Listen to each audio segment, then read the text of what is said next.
Welcome back, everybody, to The Truth About Addiction. I have such a special guest today. I've never even met him in person, but I've heard him speak, and the way he speaks is so powerful. I had to get him on here, and we had a fascinating conversation. Let me read you his bio. Michael Fiore is the outreach coordinator for Voices for Awareness and Project Facing Fentanyl, home of National Fentanyl Prevention and Awareness Day, August 21st. Michael is CEO and founder of Inspire to Inspire, providing resources to addicts in recovery nationwide. Michael was born and raised in Brooklyn, New York, and now resides in California. Addiction was a common theme throughout Michael's life. His parents were both addicted. He lost two grandmothers to alcoholism, a grandfather to heroin, and his uncle to heroin. Michael's parents were good people. They provided for and loved him, but were not always present in his life, making it easy for him to begin experimenting with drugs. Michael was looking for validation from the outside world because he didn't get it at home. He became a people pleaser in hopes that everyone would be his friend. Michael couldn't find value in himself, lying and manipulating to get people to like him. Using drugs allowed him to suppress those feelings. Drugs were the solution to the problem. Michael's drug use lasted 20 years. In 2009, he lost his father to AIDS. He lived in and out of jails and institutions. After 12 years of using high doses of methadone, Michael detoxed off of it in 2021. Just a couple of weeks after detoxing on Thanksgiving, Michael's mother died from AIDS. Michael was living in a treatment at the time. While in treatment, Michael started his nonprofit, Inspire to Inspire, working to support the recovery community. He is now a resource for addicts across the country. Mike graduated from treatment in May 2022. 20 years of living in active addiction has given Mike a unique perspective. He has a life education that cannot be taught through formal education. Michael understands the value of a person's story and believes that our stories lie in what we overcome, not what we have done.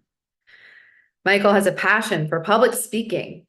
His inspirational talks have become well known in the recovery and fentanyl prevention communities. His high energy and positive attitude have been an asset to growing his advocacy portfolio. As community outreach coordinator for Voices for Awareness Foundation and Project Facing Fentanyl, he successfully brings families affected by fentanyl poisoning together with people in recovery, building an army for his One Voice project. Working in the recovery community has given him experience working with churches, nonprofits, the homeless, human trafficking victims, and domestic violence victims. Please welcome Mike Fiore.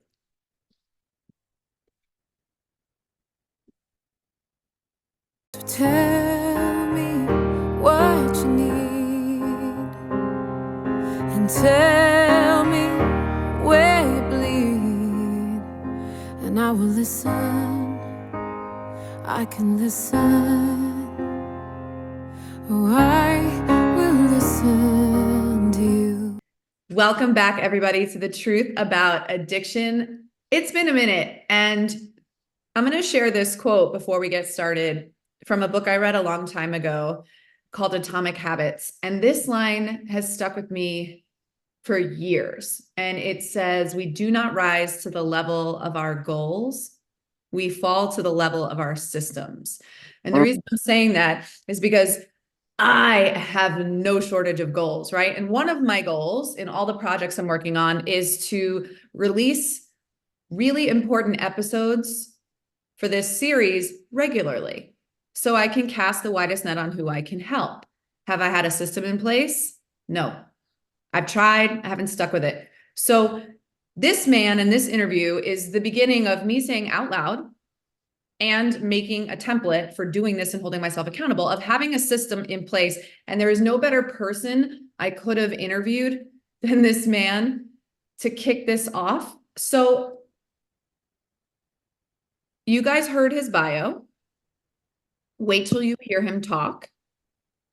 We are strangers, and yet we are family. So I was scrolling the internet, trying to look for some inspiration, and I follow the Hopeaholics. And this man, Mike Fiore, was on their podcast. And every single thing he said just made me stop in my tracks. Now, I'm a good speaker, but Mike is a great speaker.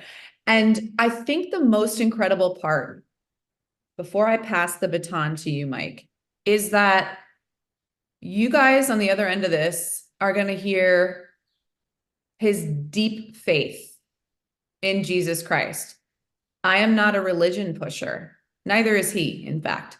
And him and I have talked about this. If I had heard his story, his message, what he's trying to do in the world, early on in my recovery, I would have run in the other direction with a permanent eye roll, by the way. Okay. So I've had to untangle all of my childhood conditioned beliefs around God, hit bottom, and then reformulate what my idea of being in conscious contact with a power greater than my ego, greater than my fear, greater than my suffering actually is for me. So now when people have strong faith, whatever it is, I'm not scared of them.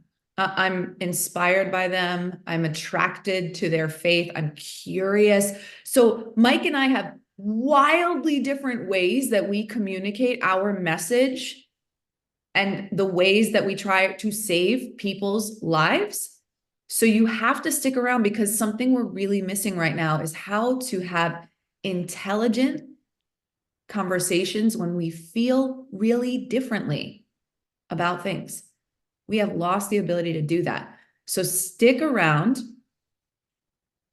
Don't be scared. And in fact, if you are scared, I challenge you to stay, because it's directly speaking to you. Mike, how the hell are you? Good morning. And first, let me thank you for that introduction. And great speakers need platforms to speak, to be able to have their message be spread. So I want to thank you for your platform and the courage and the bravery it takes to just speak up about anything that's going on in our lives in a world that we're living today. So I want to thank you for your platform. Good morning. I'm super excited. I love how you said intelligent conversation, but different perspectives. I think that's one of the purest forms of art, is an actual conversation between two people, right? And where differences, like-minded people, to me, does not mean that we have to agree. Like-minded means we're both striving for the same thing. So if you're trying to better yourself and I'm trying to better myself, however that looks, shouldn't matter.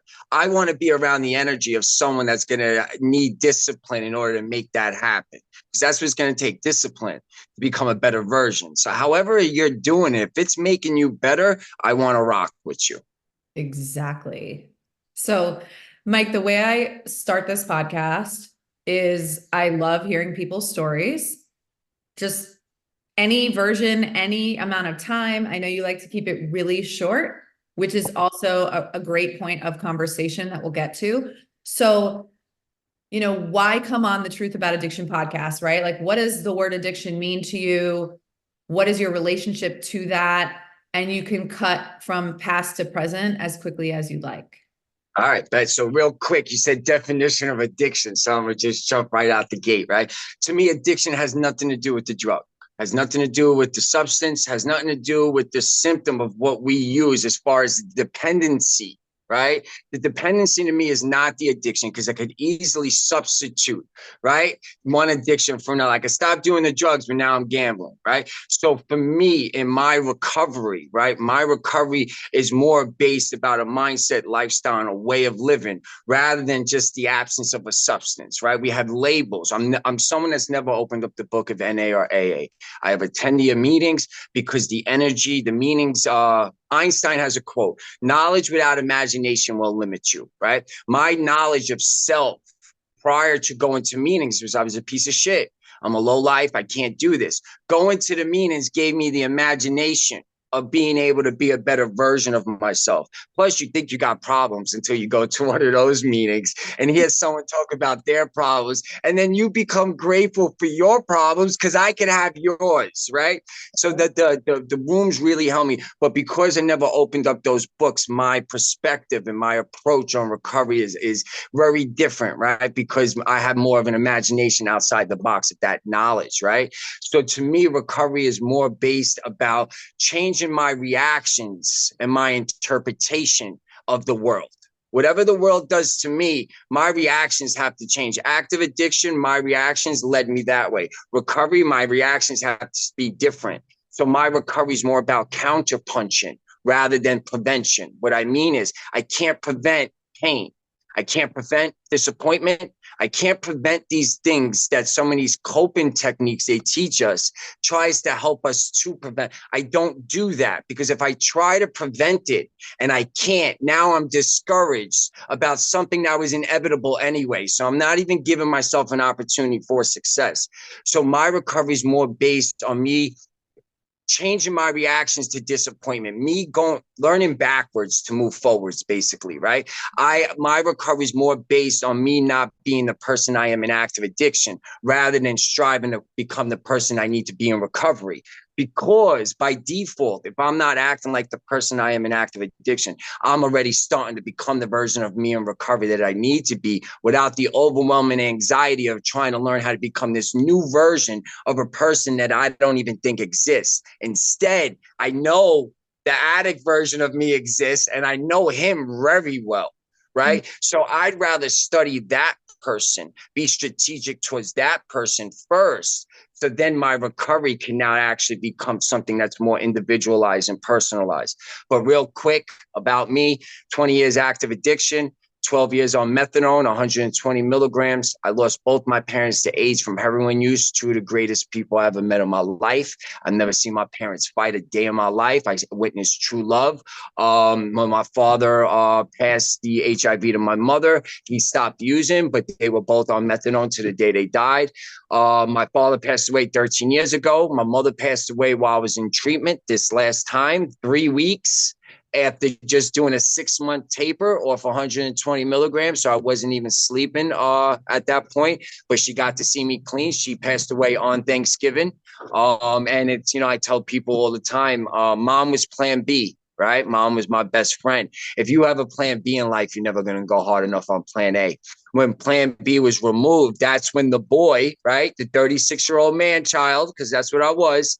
That's when the boy became a man, because now there was no more plan B, right? So it was a blessing. My mother was my best friend, but I would have never flew away from the nest. I lost both my two grandmothers to alcoholism, a grandfather to heroin, and an uncle to heroin. So not saying it in the sense of an environment that I lived in that created that version, because at the end of the day, it's a choice, in my opinion. Using is a choice and a decision, right? First comes a choice, then a decision. We hit a fork in the road. First a choice, left or right. So we choose to go left.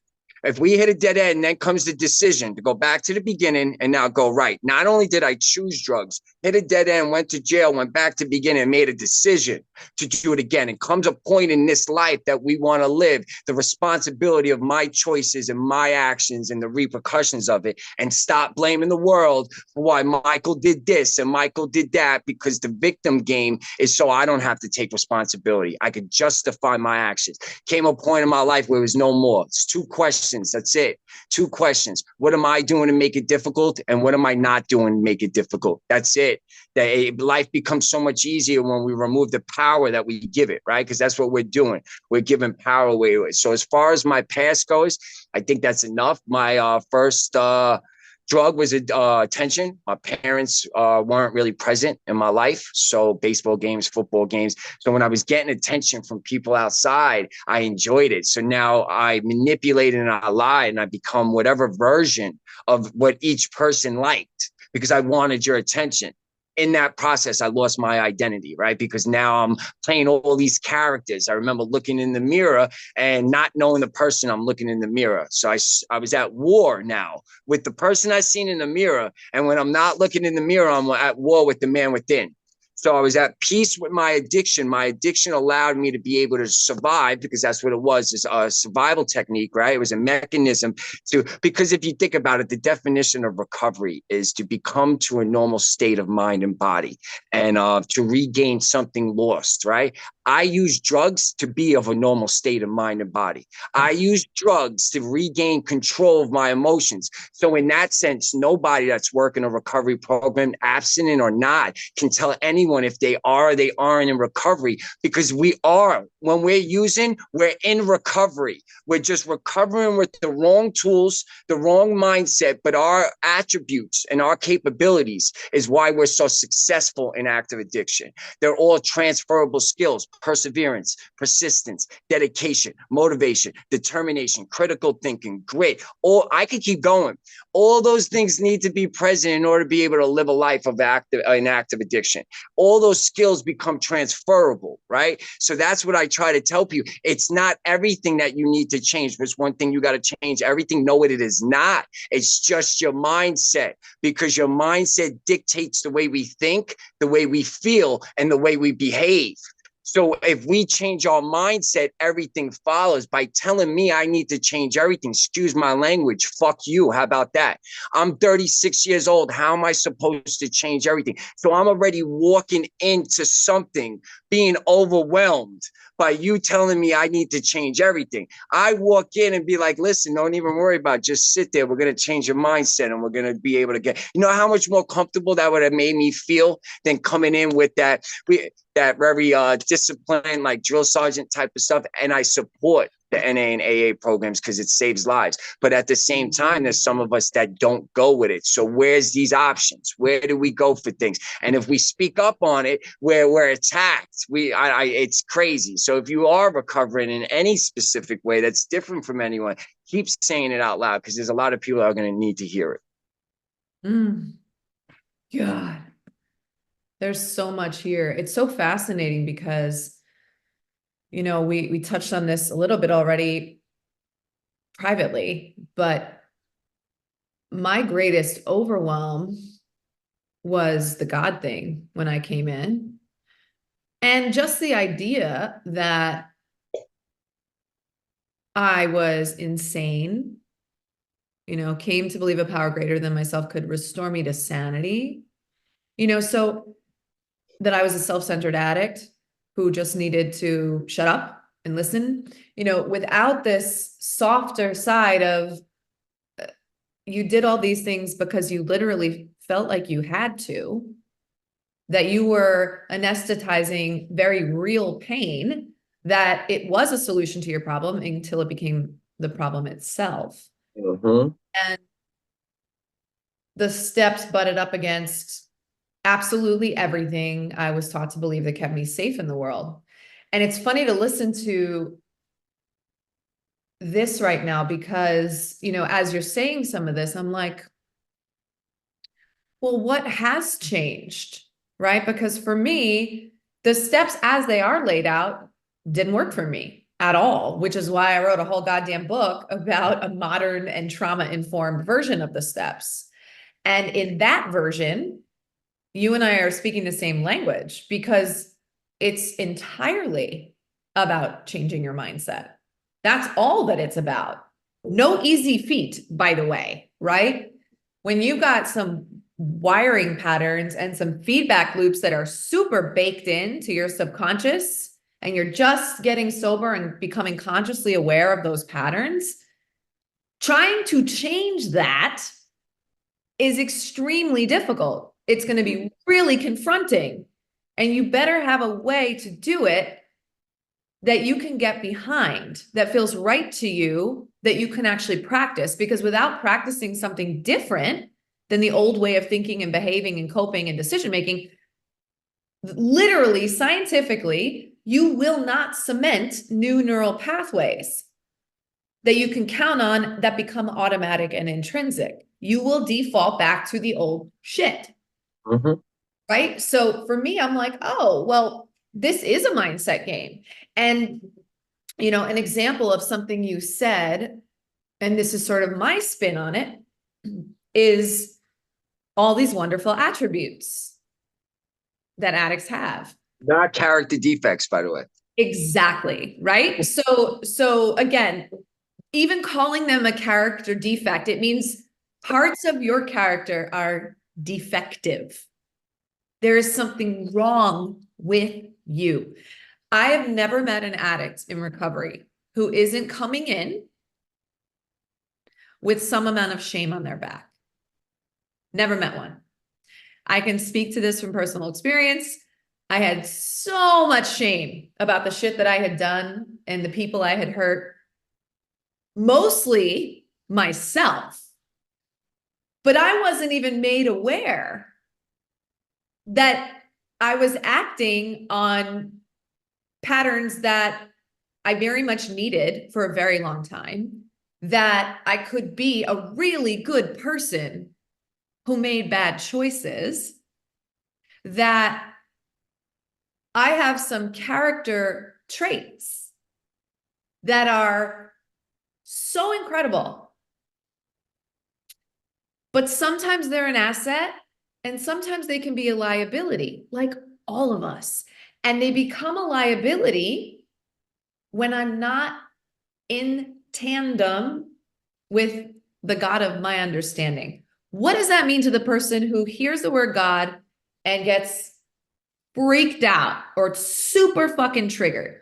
What that means for me is that I'm a hardwired perfectionist. I'm in massive recovery of that part of myself, because being run by that inner critic almost killed me in sobriety, drove me to the brink of insanity, right? Trying to control everything outside of me because I had no sense of faith or comfort, no well of love and worthiness and sturdiness inside of me. So I was grasping for it everywhere I could get it, until it stopped working.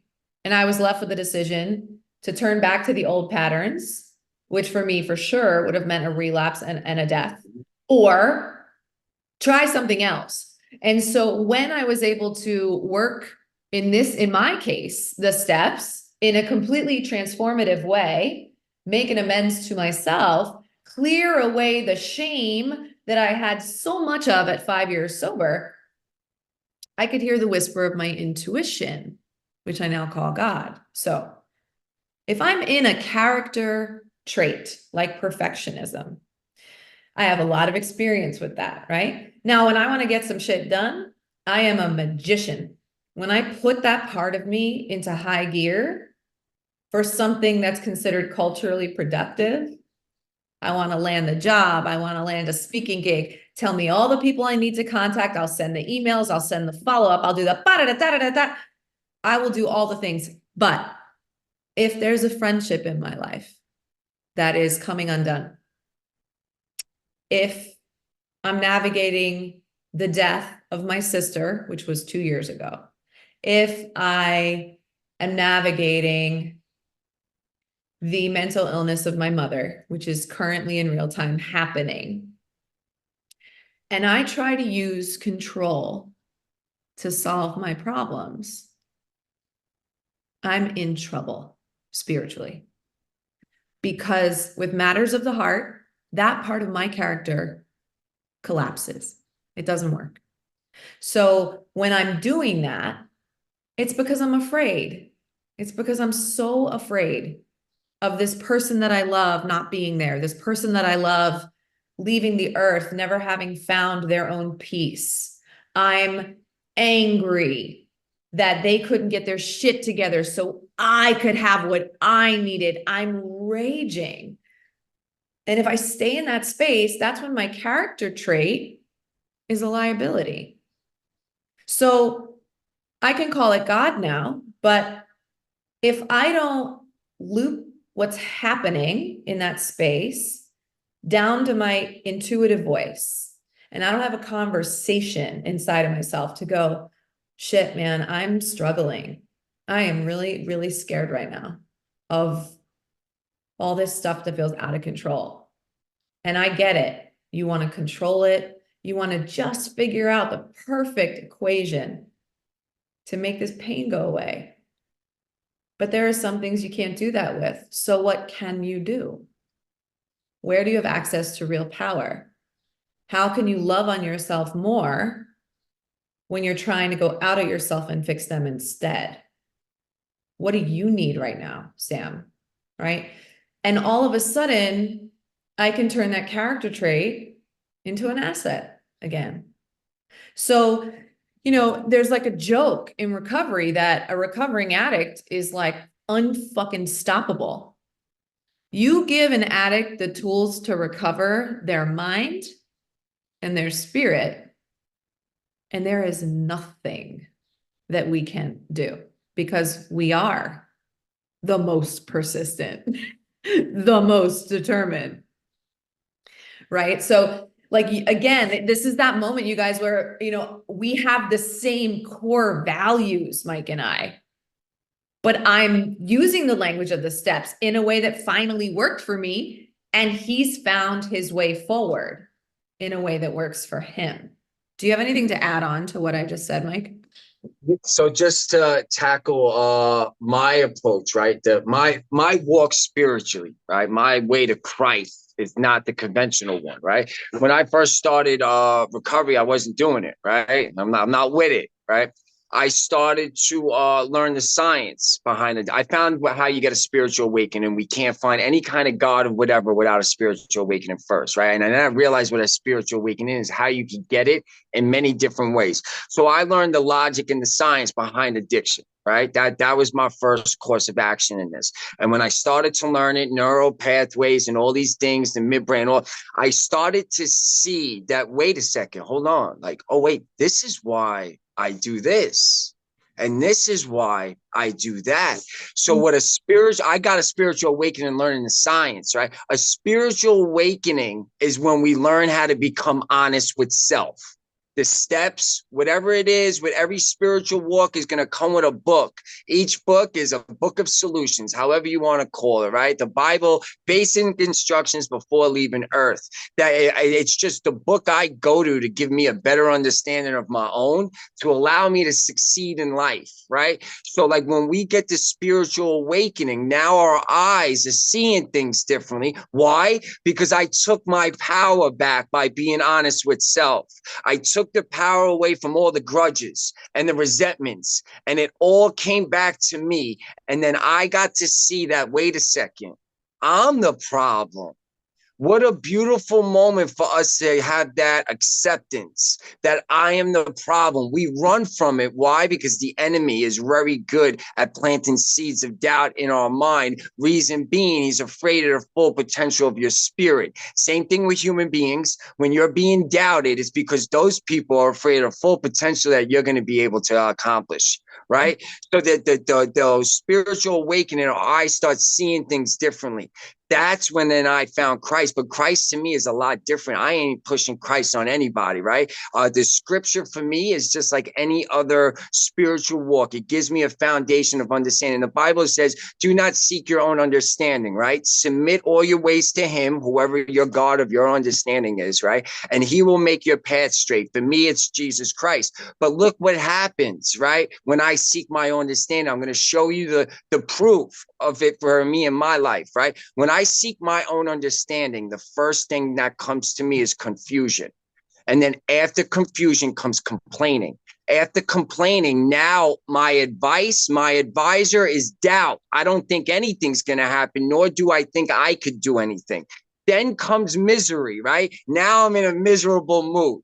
After misery my ego is now going to take control. My ego is going to come in because I don't like the way I'm feeling, and I'm not going to take responsibility for me to fix the problem, right? So now my ego is going to come in and now shift blame on stuff. And once I'm in my ego, now comes my pride because they're best friends, right? And now I don't need anyone's help. So now I isolate myself from the world. Whenever I seek my own understanding, our feelings are indicators, not guidelines. When we're feeling something, that means our focus is on something that's creating the feeling within inside of us. Whatever's going on isn't making the feeling. It's giving us something of it. Our interpretation of what's occurring is creating a feeling. So our feelings are our biggest weapon against life, against your enemy, whatever. For me, against Satan. My feelings allow me to know when I'm not close enough to God, because there's certain feelings you don't get when you're walking a righteous path, whatever your spiritual walk is. Atheists are still getting blessed because at the end of the day, God is love. You know what I'm saying? That Jesus said it, love God and love thy neighbor like you love yourself. Those are the two commandments that I follow. At the end of it, spirituality is your relationship with reality. If everything is happening for you, you're spiritual. You don't even got to say God. If things are happening to you, you're not. A spiritual person understands to know how to harness our pain, right? Know how to harness the disappointment. We know how to feel it, harness it, and allow it to catapult. If you're not walking with a spiritual walk, what you're going through ain't going to make sense, because we want things done our way, right? And the Bible says, do not conform to patterns of the world, but be transformed by what? The renewing of your mind. We're all just conforming and doing what the next person's doing. The only person that could really teach you how to live this life is the past version of yourself. The past version of ourselves could teach us our very specific individual walk for how we respond to things in a very negative manner to create the path in life that now we could succeed. But we follow trends. We follow what other people are doing. We're adapting other people's ideologies, right? Some of it might work, but they'll never be the best blueprint of a plan for your success in life until first we know how we fail and allow those failures to teach us how to succeed, rather than learning new ways of living. Learn from the old and now grow from that. Without spirituality, you're not going to understand. You're going to run from the old you. You're going to be resentful. You're going to be very angry. So the whole concept of God, I get it because I wasn't with it, but I'm also not going to be afraid to share my beliefs. So like even with the Bible, you listen, you don't even got to believe in Jesus Christ. Pick the book up and read it, right? If some of those words make sense, practice it. That's the type of Christian I am when people come to me to talk about God. You don't even got to believe in God. Open up the book, read the book. Something makes sense, practice it. I go back and forth, and the Bible talks about a mustard seed of faith. You want to know what my mustard seed of faith looks right now? Sometimes I'm just asking the question, do you even exist?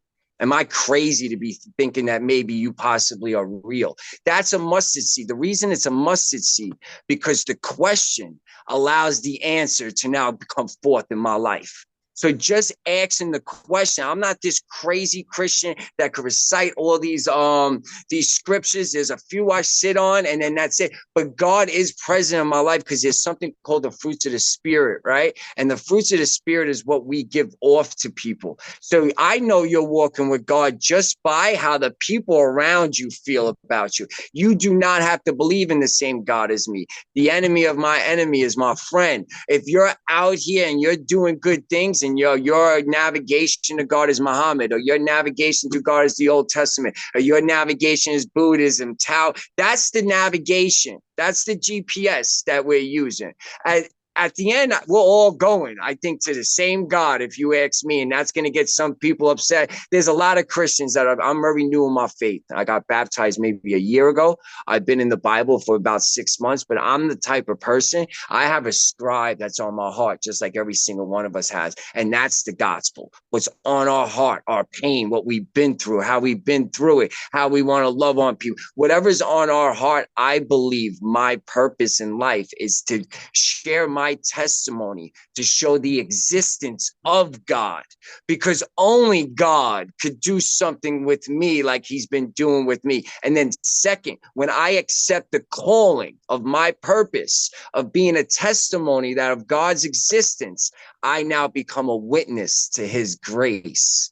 I now start to get to see how blessed I am through all of it, the act of addiction, the mistakes, I'm blessed through all of it. Only a spiritual walk or a person would be able to be here and smile and tell you 20 years of active addiction and losing all my family members basically, and making every bad choice and decision and being left behind and giving up on myself, all of it. All things work together for good for those who are called to his purpose. Because of those 20 years in active addiction, the last 2 years of my life, and I'm going to just share some things real quick and I'm going to miss out on a lot. I've been on Dr. Phil, right? I've been on Nightline News. I travel all over the country. I'm the first addict to ever present before DEA, CIA, Homeland Security, Customs and Border Control. I've been given letters of recognition from senators. My phone book went from drug addicts to drug dealers to CEOs, directors, assembly members, senators, Congress members. I've testified before Congress. Like, I could just keep going and going the last 2 years, schools, everything. Who but God? If you got a better explanation, you think this is really me doing this? Because it ain't. You know what I'm saying? I changed my recovery to become a person that could keep the things he acquires rather than the person that could get the things he wants. It's a whole fucking different mindset at that point, because we're very good at getting things. Keeping them is different. I'm very good at getting off the drugs. Staying off the drugs is different. I'm very good at getting the job. It's harder for me to keep the job. I'm very good at starting a relationship. It's difficult to keep a relationship. We got the wrong mindset. We're approaching things in the wrong manner.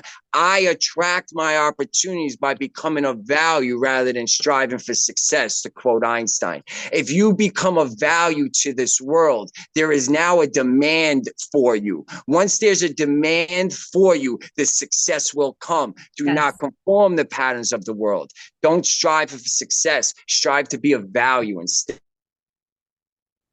So you just said a lot, and I have so many questions, but I think the most pressing question that I have is,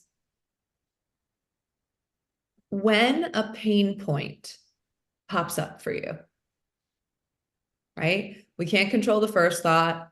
We can control the second and the third and the fourth, right? When you get a thought that creates a feeling like resentment, envy, jealousy, greed, grief, what is the first thing you do to get out of that space, to shift? The first thing I do to get out of it is actually get inside of it. I think, yeah. So what I mean is, I re-experience, not relive.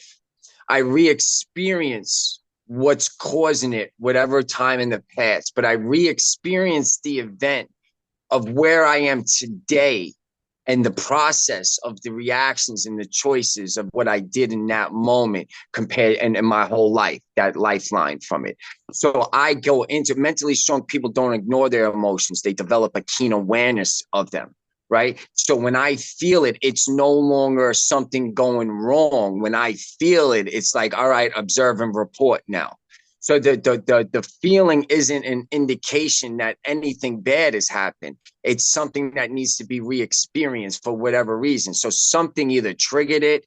You know what I'm saying? That for me, I'm always on the mindset of learning, right? So when I'm going through something, I need to learn what it is. Like I said earlier, I'm interpreting something in the moment that's making me focus, right? When you focus on something, you attract it, right? Like ever see a specific car and then see it anywhere, everywhere? It wasn't that the car wasn't present in your life prior. What it was is that we focused on it. So we put an image on our conscious mind of it, because I'll show you how powerful focus is, right? And the energy that comes with it. Ever feel like someone's staring at you from behind and turn around and they're actually staring at you? what you focus on, you attract. That you were able to feel someone staring at you without you actually seeing them because of their focus. Their focus on you attracted your attention to them. So what do you think happens when we focus on negativity as negative? We create the negative reality in which we live in. The world that we are living in is not what our eyes are seeing. The world that we are living in is in our minds, and our eyes are a mere reflection of the world we create in our minds. You know what I'm saying? So that's what, when I'm going through something and my world is changing around me, the reason my world is changing is because what I'm focusing on. So now I develop a keen awareness. What am I focusing on? Find the cause. Now this is what I do. I change the conversation. That's it. The conversation changes from how I used to speak on a past experience as to how I speak on it now. The conversation changes when I feel disappointment. The conversation changes when I feel frustration. Self-talk is the program we install into our computer, which is the brain. Whatever program you are operating on, however you see this world and the things going on around you, that's not the real perception of what's happening. It's your perception of how you're interpreting it. So when I'm in that moment of pain, there's two things that's going to happen. Either I'm going to let the pain defeat me and I'm going to deal with regret, or I'm going to fight through the pain with some discipline and get a reward. Okay, so let's get super specific. Let's say at some point today, you remember you're hit with the loss of your mother. Okay. And which happens often. So literally take me through what you do from there. Okay. So you feel grief, sorrow, maybe a little bit of, I cannot fucking believe this. I can't believe this happened. Okay. This. And then what?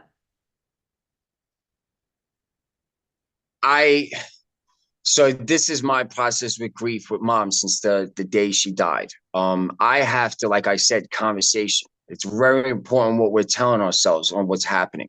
So whenever I feel upset or saddened that mom's not here to see this version of her son, right? Dad's not here to see this version of their son.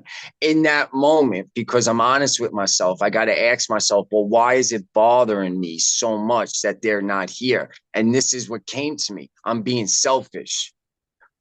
I'm saying the time I had with them wasn't enough because I'm focusing on time not spent with them. So it's like the spirit comes in. So in that moment, when I'm focusing on the time not spent, I now tell myself, wait a second, no, let's remember the good memories we had with them instead of that. Right. So for me, grief, I use grief. I use all my pain to make me prosper, right? When I'm having grief with mom that she's not here, it pushes me to do even more. You know what I'm saying? Like the healing journey is when we use our pain to help others through their own. The healing journey is when we use our pain and allow it to inspire us into healthy action. Because when we start doing those two things, we now take ownership of our story. The traumatic events that we've been through, loss, no longer defines us. What defines us is how we use that today to make us propel. So whenever I'm going through a negative feeling, some last longer than others, I know where I am today because of me studying me. Just don't do nothing right now. Just sit in it. Right? Because there's something in it that God is giving you. And the Bible says perseverance through your trials and tribulations, you are given the crown of life. So even if you don't believe in Christ, listen to the words. As long as you don't give up when life gets difficult, you'll get what you want. I just said it in a scripture, but if in layman's terms, that's what it is. So that's where the spiritual war comes in. Whenever I'm going through these things, I sit on scriptures, right? Like when there's something in that book for me that will allow me an understanding of not of my own, right? So it's so much easier to now go into it. But the pain is meant to make us wiser, not wound us. So whenever I'm going through something now, because of doing this for like 2 years, this mindset of mine and this perseverance, every time I get it now, the trials ain't the same like they used to be. The trial to me is, oh, I'm about to level up. So, okay, so then that begs another question, because I'm with you on all of that, right? And I'm the probably much like you, like the cycle breaker in a long lineage of addiction and mental illness and cycles of dysfunction. And I own that now. And also it's been really painful, but there's so much purpose and power finally understanding what I'm doing here on this earth. I am so aligned with the fact that this is what I'm doing here. And it means everything to me to have that all click in, to have it all kind of make sense. And at the same time, I'm a person who really tries to hold space for my grief, or very quick for a pity party, 5-minute shit, man, I'm feeling my feelings right now. And, this thing got triggered and reopened. And part of the work has to be, because I'm so good at jumping over my feelings into productivity. Part of my job is to go, you just got to feel your feelings right now. And then you need to play the tape a little bit, right? So this is a good example for me. And then I'm going to ask you sort of like a final question about this.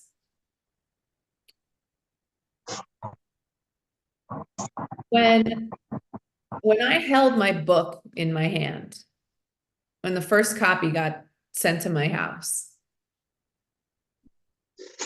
here's what happened, right? A swell of pride first. Then I got pulled back to what made me start writing in the first place, which was the death of my sister from a drug overdose, right? So that felt like a punch in the gut. This beautiful thing. But the impetus, the catalyzing moment for me to finally write my book, I know so many people who want to write their book, was this really, really hard thing. So then I think about that hard thing, and then I feel it because it's still painful. I wish she were here, but I get to go, what have you done with your pain? Unlike when my dad died, where I didn't birth anything new into the world, I ran. I tried really hard to run from the grief, and I created nothing in those 2 years. I created a lot of internal suffering because I was trying to jump over the grief. In this chapter, I dove in. I made a book. I changed my career. I got aligned with my purpose. I feel impassioned. I feel like my mess is not just my message. I feel like my message is my movement in the world. It's my mission, like yours. So all of a sudden I was able to go, this is a whole new thing. I don't believe everybody, there's an idea that everything happens for a reason. Some people totally get down with that. Some people have faith that's baked into that. Maybe you do too. I don't, because for me, that would imply that the God I believe in is a God that kills people I love to teach me a lesson. But I do believe that when things happen, I can learn a shit ton from it. And so my sister didn't die so I could live in my purpose. But when she died, I had a bunch of choices. I could die with her. I could just jump over the feelings and numb out, or I could fully fucking live and go out and get what's mine and go help as many people as possible. So I chose to live, right? So my sister dying gave me permission to fully live. But I have to sit in the feeling. Like, do you give yourself a second to sit in the feeling instead of immediately being like, you're being selfish, Mike. Go do God's work. Because you can still go do God's work, But I don't know if feeling the initial feeling and having sorrow for the loss of someone that you love is selfish. I think stewing in it is selfish, perhaps. But feeling it and letting it kind of, your nervous system was triggered and giving it a moment to go, yeah, man, that's fucking hard. Having some grace and compassion for your feelings and then going and doing God's work. Do you give yourself a second to have grace and compassion to honor your losses? 100, the grace I'm learning, really, that I think it's a cheat code in life. Grace isn't permission to do things intentionally to hurt people, right? That's not what grace is. Grace is when it's unintentional, right? And then you realize, oh, I could have made a better choice. You give yourself the grace and the opportunity to learn a better way and not allow those things to define you as a person, right? I do allow. This is my process, and this is where I'm very different, right? I manipulate, because the definition of manipulate, do something in a skillful manner, right? Whenever I have these feelings of whatever I don't like because of my faith, right? Because I'm one of the people that believe that everything there's a purpose and a plan, and we're not going to get to understand it until after, right? Because that's most of my lessons, right? The way I learn how to succeed is after making the mistake. So for me, I don't need to, and I'm with you. Like I used to be, if there was a God, then why is there homelessness and why is there that? When I go there, I don't allow the opportunity for me to live my purpose, like you're saying, right? In our pain becomes our purpose when we find a way to use our pain and express it where, one, it's received in the manner in which we're expressing it, and then two, as it's received, it's helping somebody through their pain. I believe we're too selfish with our own pain. I believe too many people in this world are keeping their pain to themselves and making it think that it's only theirs for their own and not sharing it with the world. When you share that with the world and you see that you went through something that's actually getting this person better, now that's where I believe all things, right, work together for good for those that are called to their purpose. But I manipulate it. What I mean is, when I'm feeling guilt, I find the value of it and I manipulate it, right? So what I mean is, guilt means I have remorse for something. In order for me to have remorse, that means there has to be love inside of me. So the fact that I'm guilty, I should never have shame. I should never think I'm a piece of shit because I have guilt. I should actually appreciate that the fact that I actually have remorse and I feel bad for what I did and learn from that pain and now walk in a better life and help somebody else. So I manipulate it. I feel, manipulate, find value, and then walk in it. Mike, I could talk to you all goddamn day, and I'm definitely going to have you back on. I'm not sure when, but sooner than later, because there's so much more to talk about with you. And I'm really excited for people to just hear your message and your passion and be inspired by you. I'm inspired by you. And I think we're both set to do some really fucking great things. Yeah. I agree. In two different ways, but bringing all the people to the same place, though. A place of understanding, love, compassion, empathy, all that kind of stuff. Amen. All right. I'm gonna talk to you real soon, Mike. All right. Have a great day. Thank you. You too. Thank you so much. All right. Peace out.